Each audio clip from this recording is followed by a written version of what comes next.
오늘 말씀의 주제는 믿음의 출발선이라고 하는 주제인데, 여러분 믿음이 언제 시작된다고 생각하세요? 믿음대로 내가 살기를 마음먹을 때 그 지점이 어떠한 행동을 할 때부터라고 생각하세요? 나 이제 믿음대로 살 거야. 제일 먼저 해야 되는 거, 믿음대로 살아갈 때 제일 먼저 해야 되는 거, 우린 잘 몰라요. 뭔가 말씀을 읽어야지 이렇게 시작을 하거든요. 그런데 원래 말씀을 읽는 거는 당연한 거였잖아, 그죠? 우리는 평소에 하나님의 뜻대로 살아야 안 살아요? 잘 안 살죠. 대부분 하나님의 뜻대로 안 살아요.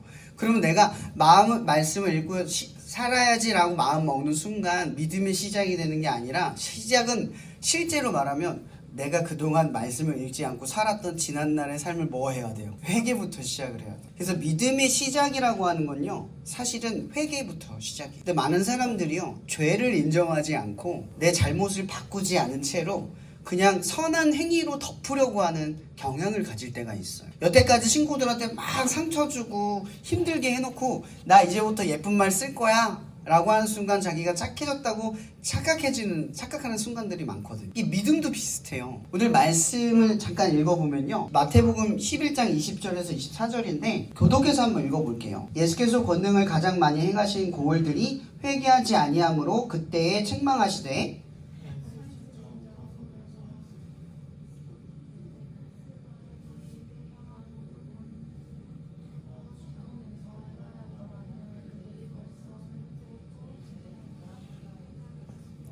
내가 너희에게 이르노니 심판날에 두로와 시돈이 너희보다 견디기 쉬우리라.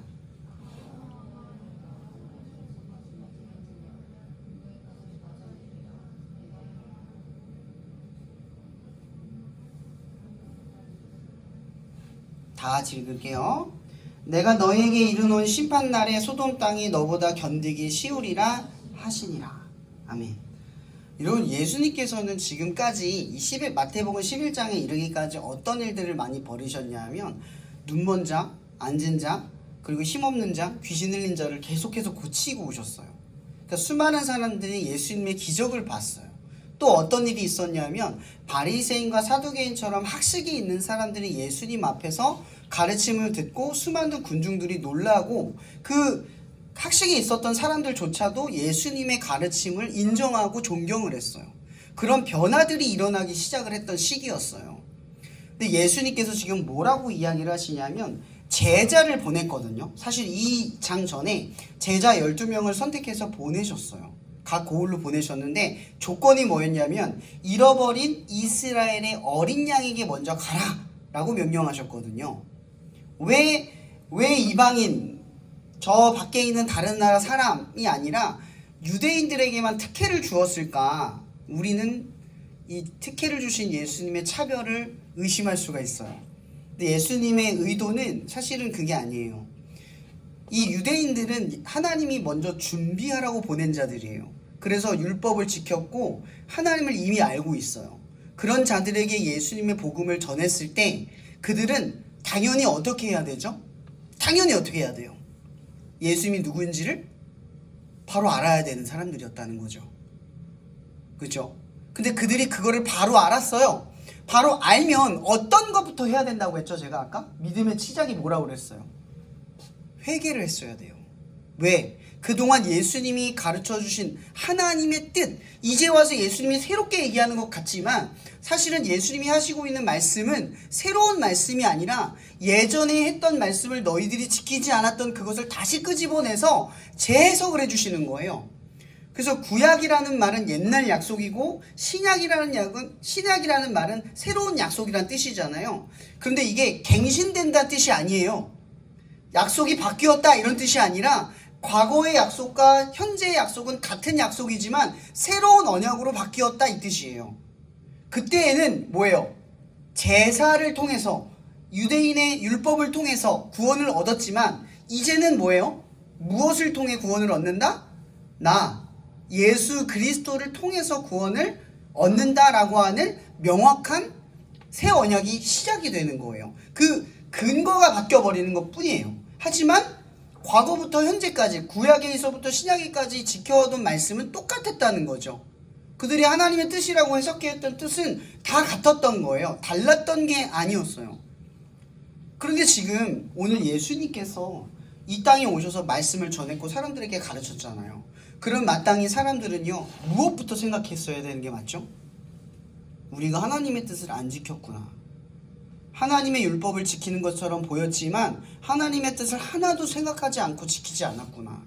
세상은 두려워했지만 하나님을 두려워하지 않았구나. 이걸 알았어야 됐어요. 그런데 오늘 예수님께서 그들에 대해 이야기를 하는 거예요. 권능을 가장 많이 행하신 고을들이 회개하지 아니함으로 그때에 책망하시되. 여러분, 예수님께서 성경에 책망하신다라는 기록이 몇 안 돼요.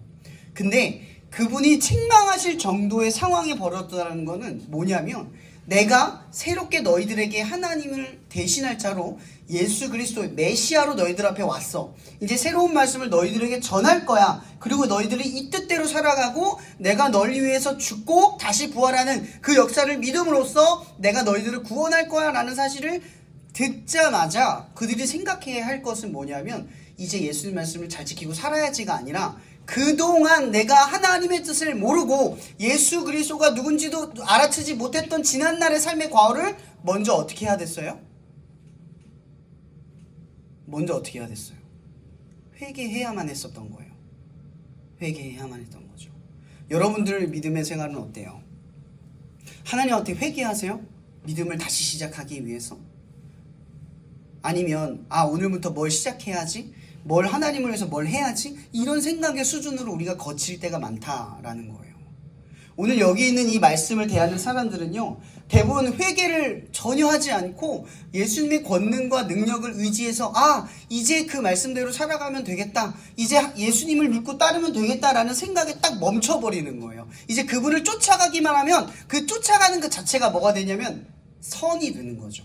자기가 착하다, 옳다라고 하는 그 착각에 빠져들기 시작을 하는 거예요. 이건 우리들도 마찬가지 아닌가요? 죄를 맨날 세상 나가서 맨날 죄 짓고 친구들 상처 주면서 교회 나가면 난 착한 거야, 난 교회 나가니까, 이렇게 생각하잖아요. 세상 사람들과 별반 다를 거 없이 두려워하는 건 세상이면서 교회 나가니까 나는 하나님을 두려워해, 줄 지키고 있잖아, 이런 식으로 덮어버리는 건 아니냐는 거죠.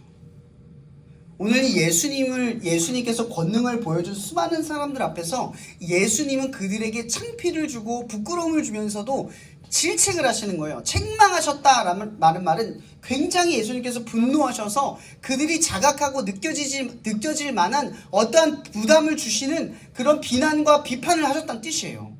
왜? 마땅히 해야 할 이 일을 너희들이 하지 않지? 라고 생각을 하는 거죠. 예수님이 그게 너무 의아한 거예요. 분명히 너희들이 나를 알았다면 죄를 깨달아 했어야 되는데, 죄를 아는 것이 아니라 오히려 나를 그냥 따르면 선할 수 있다, 이미 선하다, 스스로 망상에 빠져드는 그들의 모습이 너무나 이해가 되지 않는 거예요, 예수님 입장에서는. 근데 현대에 있는 우리들도 마찬가지라는 거죠. 우리는 행위로 기독교인이 됩니까? 여러분들이 여기 앞에서 찬양을 하니까 기독교인이 되나요? 내가 기도를 하기 때문에 기독교인입니까? 아니에요. 예수님이 우리에게 찾아오셨기 때문에 기독교인이 되는 거예요. 우리가 그분을 위해서 뭔가를 한 게 아니라 그분이 우리를 위해서 뭔가를 했기 때문에 구원을 얻은 거예요. 논리가 달라져요. 여러분들이 왜 선한 행위를 쫓아가는 줄 아세요? 왜 하나님의 말씀을 지켜가는 줄 아세요? 구원을 얻으려고 가는 게 아니에요. 구원을 주신 것에 감사하는 마음으로 나아가는 거예요. 그게 우리의 길이에요. 이미 받은 것을 가지고 나아가는 거지, 하나님께서 앞으로 주실 것을 기대하는 마음으로 그분을 위해서 살아가는 게 전혀 아니라는 거죠. 그래서 예수님께서는 말을 해요. 시돈과 두로에게 이 일을 행하였더라면 오히려 거기가 더 베어들고 죄를 입고 자기 죄를 알았을 거야 라고 이야기를 하는 거죠. 이런 시돈과 이 두로가 역사적으로 어떤 공간이냐면 그 폴리스 같은 도시예요. 그러니까 도시국가인데 약간 해안가에 성벽을 갖추고 있어서 길이 하나밖에 없어요. 쳐들어올 수가 없어. 근데 그 당시에 페니키아라고 하는 무역하는 사람들이 있거든요. 굉장히 많은 사람들이 무역을 통해서 이 도시국가라고 하는 두로와 시돈이 부자 국가였어요. 그래서 모든 유행을 주도하는 국가, 모든 문화를 주도하는 국가, 그러다 보니까 이런 유행과 문화를 주도하다 보니까 어떤 일이 벌어지냐면 기독교인, 그러니까 이 유대, 율법, 하나님에 대한 이 풍조를 희화하고 무너뜨리고 속여버리는 그런 문화와 유행으로 세상 가운데 영향력을 떨치는 나라였단 말이에요.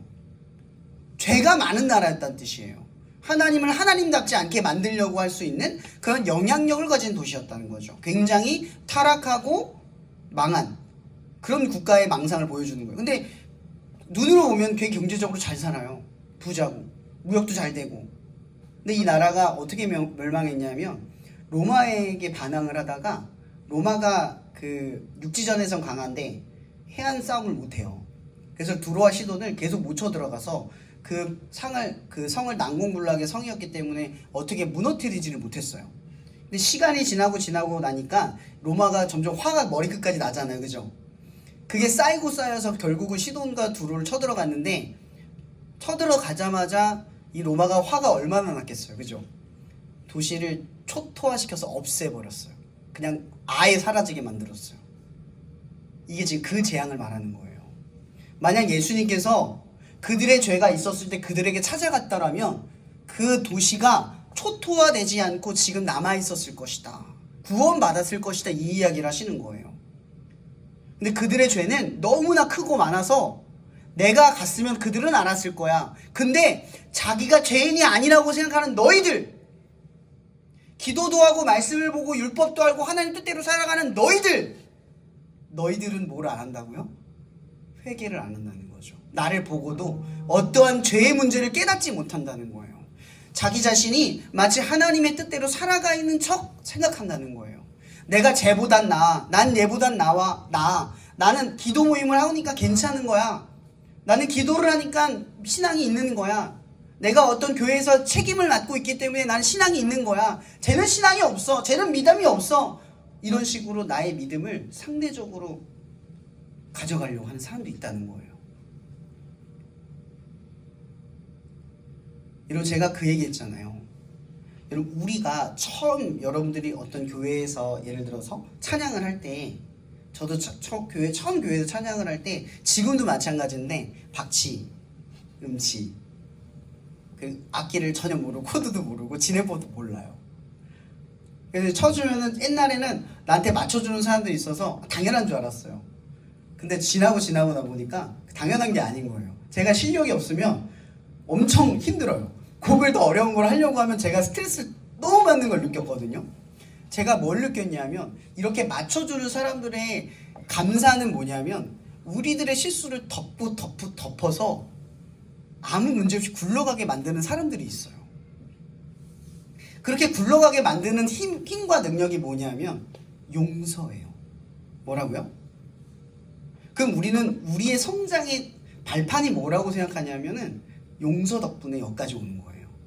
누군가의 이해와 납득, 인정 덕분에 여기까지 올 수 있는 거예요. 만약 여러분들이 부족한 실력을 가지고 이 자리에 섰는데, 목사님이 설교를 하기 위해서 이 자리에 섰는데 내가 설교할 때부터 너는 말을 왜 이렇게 많이 틀려? 너 이렇게 많이 버벅대? 이런 지적을 매일 받는다고 생각해보세요. 여러분이 맨날 그런 걸 받으면 제가 이 자리에 설 때 주눅이 들어서 서지 않겠어요? 말 한마디 틀릴까봐, 그죠? 단어 한마디 잘못 말할까봐, 말씀 한 구절 잘못 읽을까봐 버벅거리면서 두려우면서 아무것도 하지 못할 거예요. 이걸 반대로 이야기하자면요, 우리가 이 자리에 서 있을 수 있는 것은요, 우리가 반대로 말하면 회개했기 때문도 아니에요. 용서를 믿기 때문이죠. 여러분, 이런 생각을 한번 해보세요. 친구들과 싸웠어요. 엄청 친한 친구가 싸웠어. 친구랑 싸웠는데 친구한테 가서 미안해 라고 말할 수 있는 건 저 친구가 내가 미안해 하면 용서를 받아줄 거라는 신뢰가 있기 때문이잖아요. 그죠? 애초에 받아주지 않을 것 같으면 여러분 가서 용서를 구합니까? 어차피 가도 안 되면 안 하잖아요. 그죠? 받아줄 거라는 신뢰가 있기 때문에 그래요. 여러분, 엄마 아빠한테는 맨날 왜 잘못했습니다, 죄송합니다 합니까? 용서를 해줄 거라는 신뢰가 있기 때문에 그래요. 왜죠? 왜 부모는 여러분들을 용서해야 합니까? 근거가 있나요? 과학적인 근거가 있나요? 없어요. 없어요. 근데 이게 하나님의 논리라는 거죠.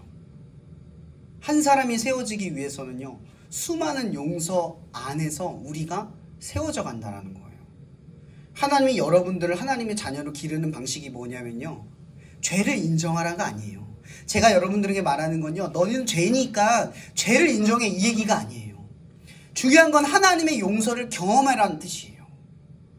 오늘 이 사람들은요, 하나님의 용서를 경험할 기회가 있었어요. 그분이 그 사람들 앞에서 하나님의 놀라운 능력과 힘을 보여주면서 내가 너희를 위해 이 땅에 왔고 나는 너희들을 죄를 위해서 죽을 거고 그래서 너희를 구원할 거야, 이렇게 하신 거거든요. 그래서 누구든지 너희들이 내 이름으로 구하면 내가 구하는 모든 것을 너에게 줄게, 이렇게 약속을 한 거예요.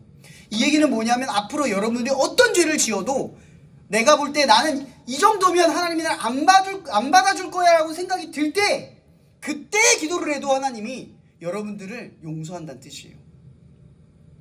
그 용서를 체감하고 경험하라는 뜻이에요. 이러면 제자가 어떻게 제자 되는 줄 아세요? 가끔 어떤 친구가 저한테 그래요. 목사님은 모르는 사람들 앞에서 말 잘하고 앞에서 설교도 하시니까 하나님이 그런 자질을 주셔서 목사님 하신 것 같아요, 이렇게 얘기를 하거든요. 제가 여러분들도 얘기했잖아요. 전 낯가림이 심해요. 여전히 긴장을 하고 있고 여전히 이런 자리에 익숙하지가 않아요. 한 번도 하나님은 저한테 어울리는 자리를 준 적이 없어요. 지금도 학교에서 강의를 하는데 그 대학생들도 강의를 하는데 처음 강의했을 때 저 뭐라고 기도한 줄 아세요? 하나님, 제가 어떻게 대학교에서 교수를 해요? 전 못해요. 저 안 할 거예요.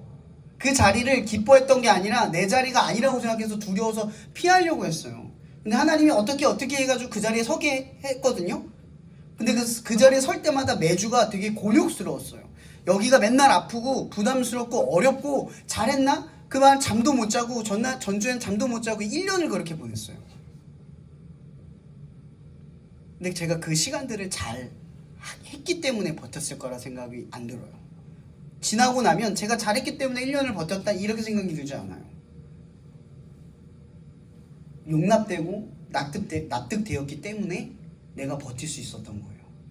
만약 그 시간 내내 내가 누군가가 나를 지적하는 시간들로 내가 보냈다면 저는 아마 그 시간들을 견뎌내지 못했을 거예요. 제가 여러분들에게 자꾸 이야기하려고 하는 것은 무엇이냐면요, 여러분, 어떤 사람이 제자가 되느냐, 어떤 사람이 제자가 되느냐, 하나님이 부르신 사람이 제자가 되는 게 아니에요. 정확하게 말하면. 여러분, 오늘 말씀 이전에 예수님께서는 12명의 제자를 부르셨어요. 그리고 그 말씀의 기록에는요, 예수를 판 가룟 유다도 있다 라고 설명하죠. 그죠? 그 사람도 제자예요. 근데 예수님은요, 제자를 부르시고 제자로 만드세요. 제자로 부르고 제자를 만든다고요. 근데 그분이 제자를 만드는 과정이 어떤 과정이냐면 용서를 경험하는 과정이에요. 뭐라고요?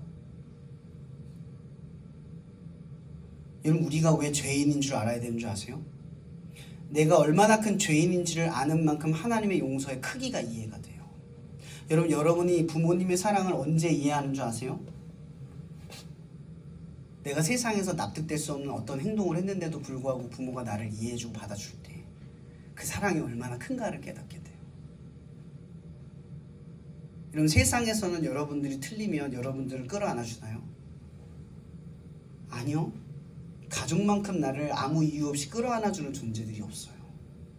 근데 여러분들이 가장 가볍게 여기는 존재가 누굽니까? 친구입니까? 가족입니까? 가족이 얼마나 소중한지를 몰라요.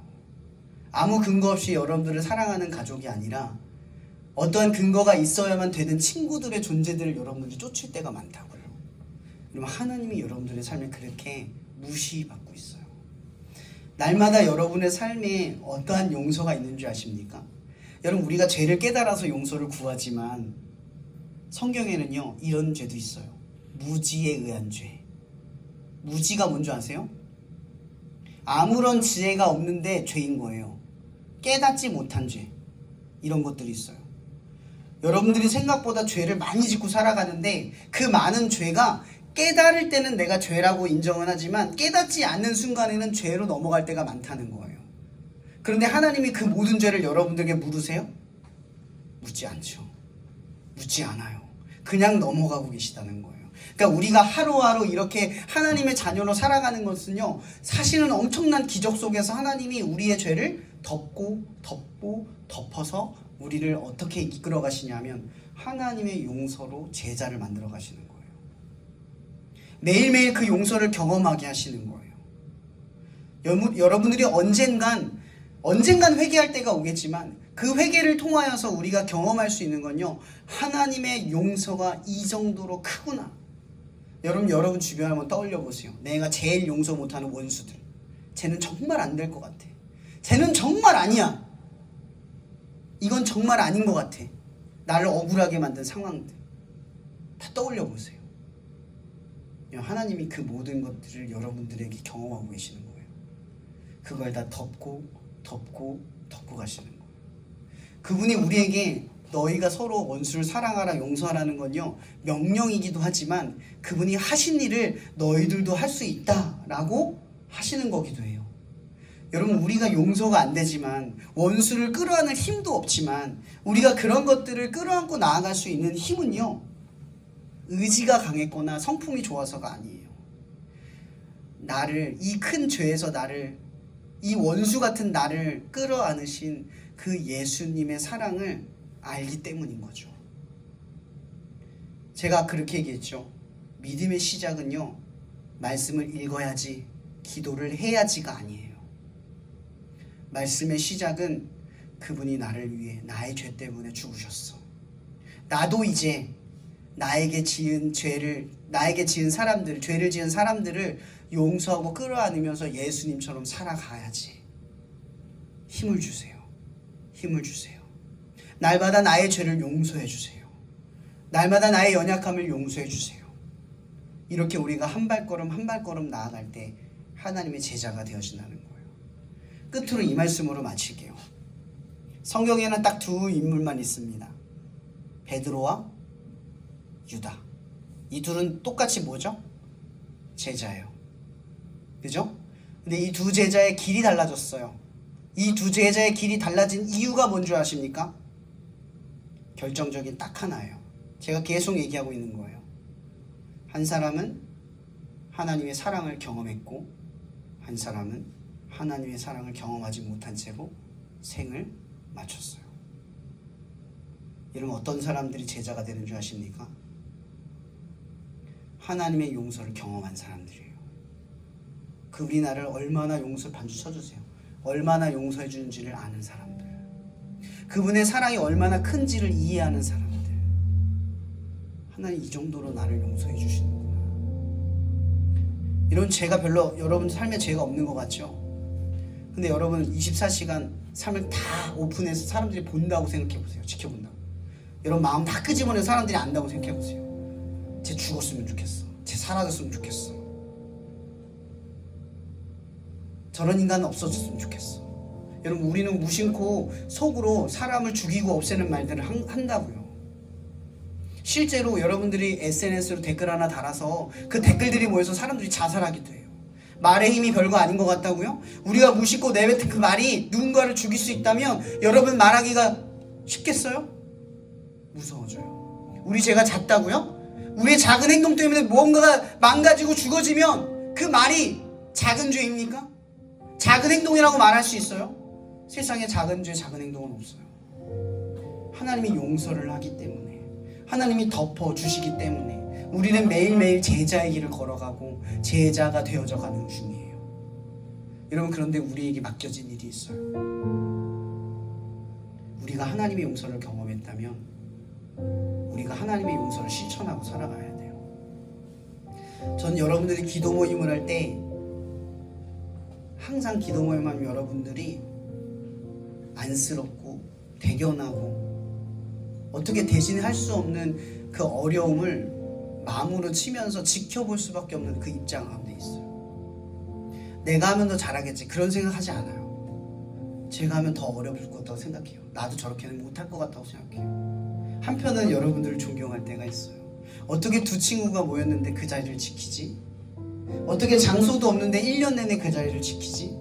선생님들 한 사람도 따뜻한 말 한마디 안 하는데 누가 인정도 안 했는데 그 모임 자리를 지키지? 서로 마음도 안 맞는데 그래도 예수님 때문에 그 자리를 지키지 어떻게?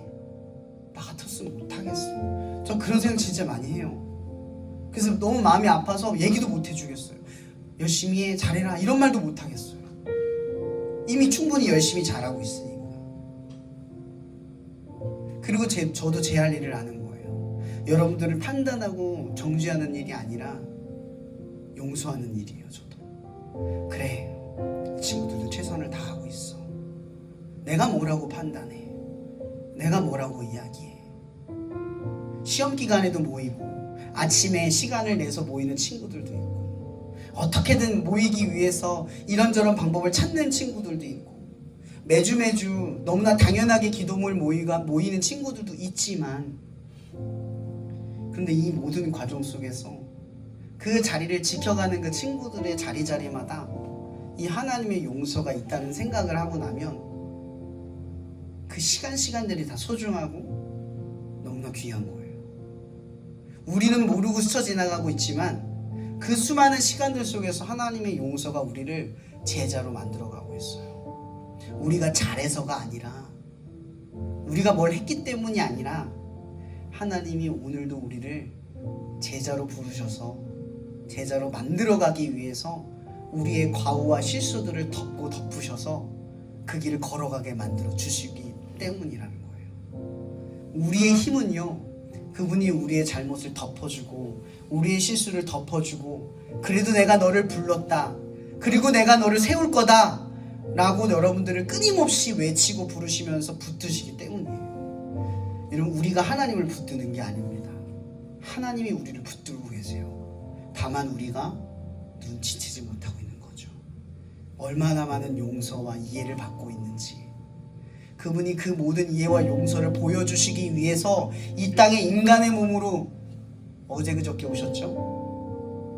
아기의 몸으로 이 땅에 오셔서 그 불편한 인간의 몸으로 배고픔과 가난을 견뎌가시면서 30살이 되기까지, 그리고 가장 젊어서 꿈과 비전을 펼쳐야 될 그 시기에 어떤 것을 줘도 나는 받지 않겠다 라고 선언하시면서 하나님의 뜻, 즉 십자가에 매달려 죽기를 선택하신 그분의 길은 우리에게 보여주신 딱 한 가지예요. 나는 죽을 만큼 너희들을 용서하고 너희들을 사랑할 거야. 그러니까 너희들은 앞으로 이 십자가를 보면서 절대 흔들리지 마. 그리고 이 흔들리지 않는 시간 속에서 내가 너희들을 얼마나 사랑했고 얼마나 너희들을 용서할지를 경험하기를 바래. 내가 너희들을 제자로 부른 것은 일을 시키려고 부른 게 아니라 이 제자의 길을 통해서 베드로의 용서를 경험하게 하기 위해서야. 네가 나를 도망가도, 네가 나를 버려도 나는 네가 있는 그곳에 찾아가서 다시 너를 부를 거고 다시 너를 찾을 거야. 오늘 이것이 제가 여러분들에게 전하고 싶은 말이에요. 믿음의 출발은요, 하나님의 용서를 경험하는 자리로부터 들어가세요. 하나님, 나는 지난날의 과오를 통해서 알지 못하는 죄, 여러 문제들 다 하나님 앞에 내려놓습니다. 그리고 다시 믿음으로 살기를 시작합니다. 말씀을 읽기 전에, 기도를 하기 전에, 예배를 드리기 전에, 주님, 나는 지금 하나님의 용서로 이 자리에 섰습니다. 그 용서의 크기를 아는 삶이 되게 도와주세요. 용서의 크기를 이해하는 내 삶이 되도록 인도해 주세요. 나를 제자로 세워주세요. 제자가 되게 하여 주세요. 유다가 되지 않게 해주세요. 용서를 받은 베드로가 될 수 있게 도와주세요. 이 시간 이것 가지고 기도했으면 좋겠습니다. 하나님, 이 시간 우리는 하나님의 용서를 경험하는 죄인임을 인정하지 않았습니다.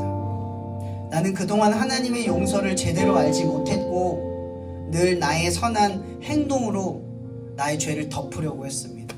근데 그 죄의 얼룩은 오직 예수 그리스도의 피로만 씻겨짐에도 불구하고 나는 하얀 천으로 덮듯이 그 허물을 내 가슴 깊은 곳에 묻어두고 그 얼룩이 사라지지 않은 채로 살아가는 우리들의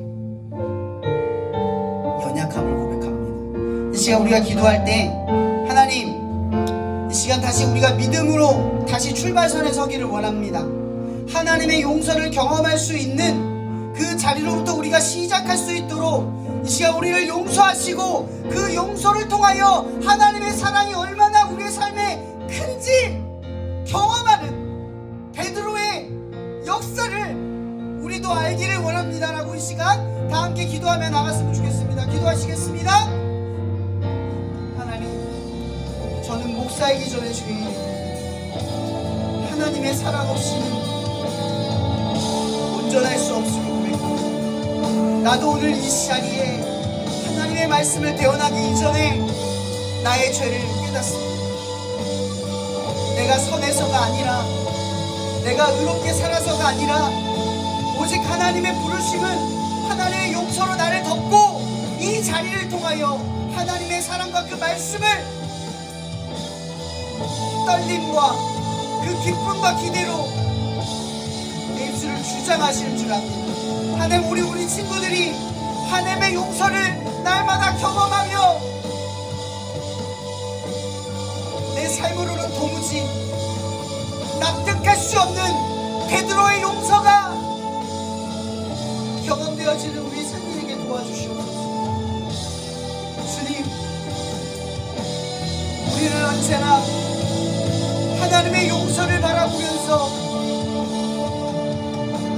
그 용서의 자리에 서지 못한 그 연약함을 시인합니다. 하나님,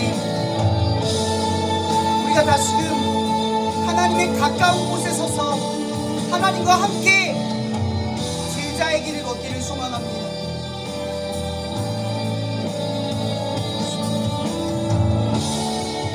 우리들의 삶이 하나님이 인정하는 것으로부터 시작되게 도와주시옵소서. 우리 친구들이 날마다 믿음의 길에 서서 그 길을 온전히 걸어갈 수 있게 도와주시옵소서.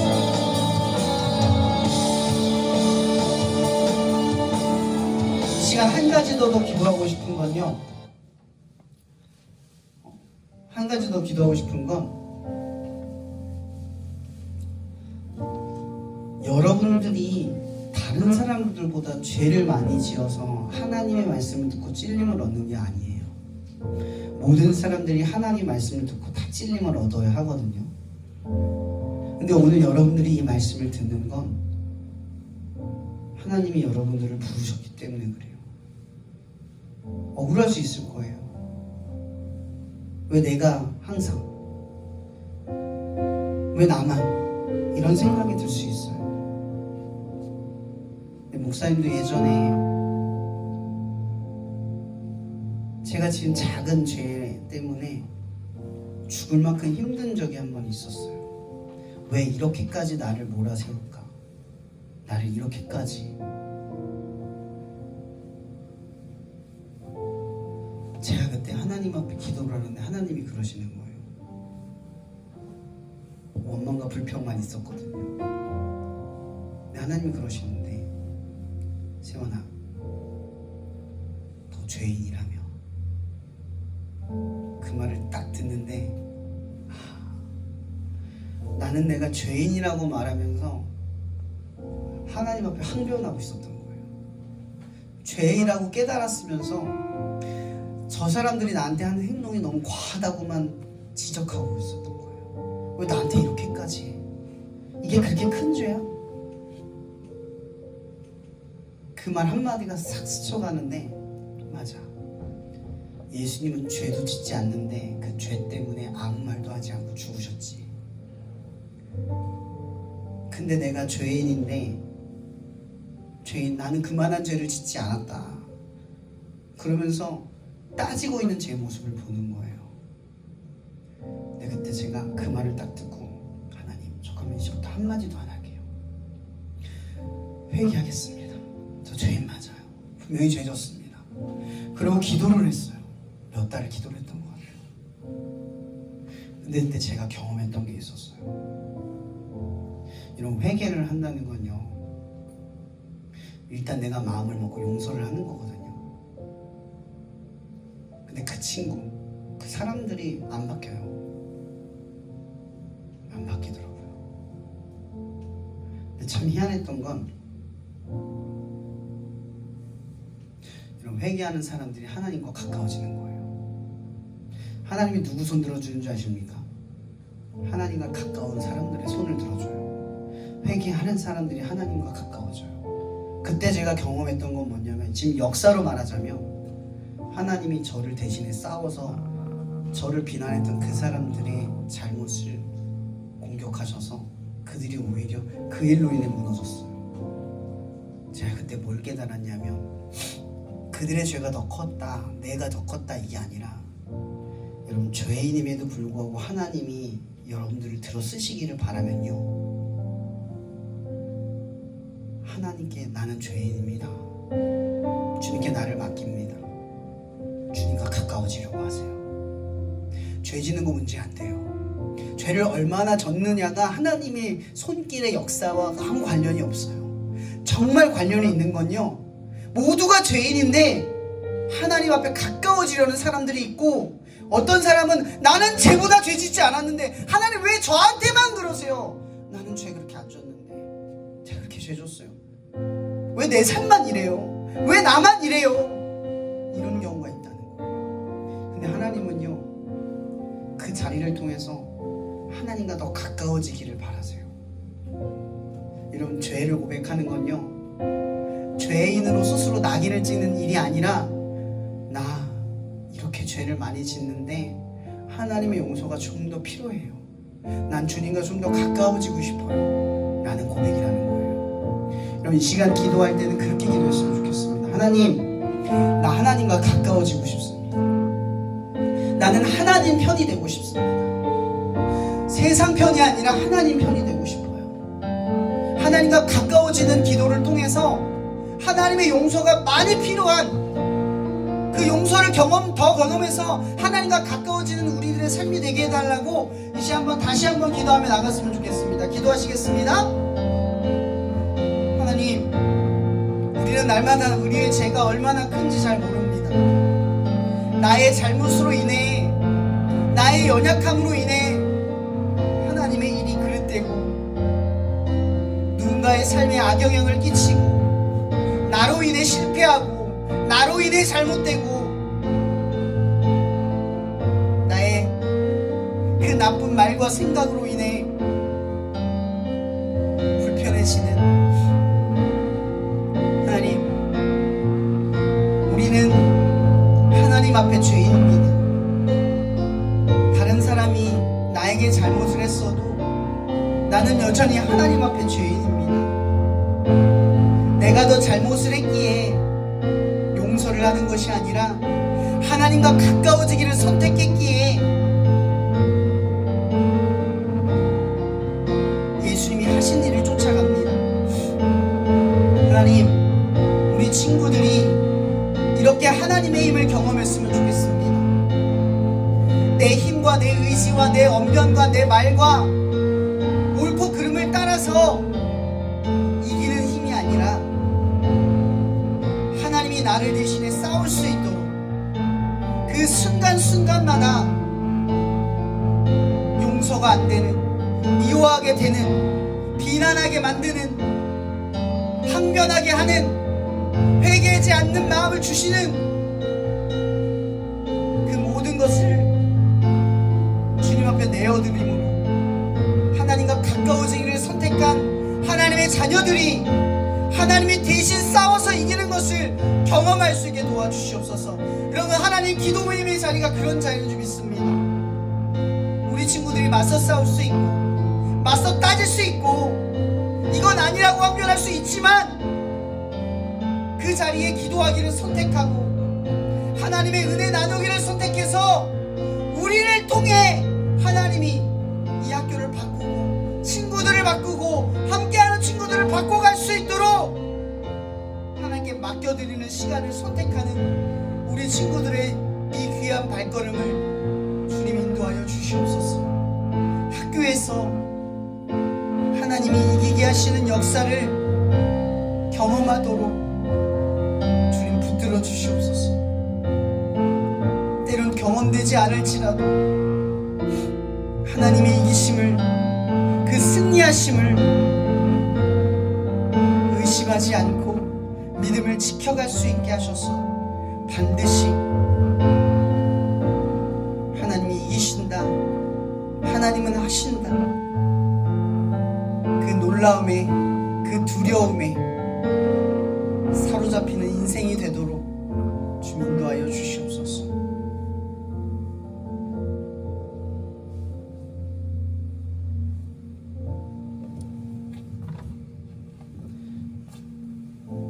이 시간 우리가 얼마나 큰 죄를 짓던, 얼마나 멀리 왔던, 우리를 용서하신다는 십자가의 은혜, 예수 그리스도의 은혜가 날마다 하나님의 용서 아래서 하나님의 자녀답게 자라고 있는, 자라나게 만드는 하나님의 사랑이 우리가 무심코 지나쳐서 알지 못하는 크고 작은 모든 죄들을 깨달아 늘 믿음의 온전한 출발선 안에 서서 하나님이 인정하시는 길을 걷기를 소망하는 당신의 자녀들, 그의 삶 속에 늘 성령의 교통의 역사하심 속에 인도하여 주시기를 예수 그리스도 이름으로 축원하며 기도합나이다.